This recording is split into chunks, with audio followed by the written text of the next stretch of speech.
turntable class with GB audio for the Dual 505. We're going to balance the arm. We can put the cartridge back on and the counterweight. First, this dial here should be dialed down to 0 on the scale. Once that's in 0, we can reattach the head shell and cartridge,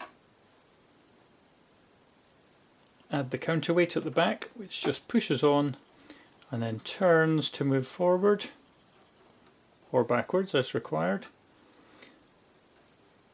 Then bring the arm across in the down position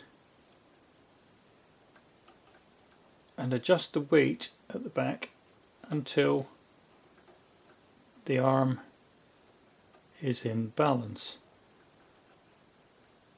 taking care not to let the stylus get damaged on the platter. That's it. Okay, it's now perfectly balanced.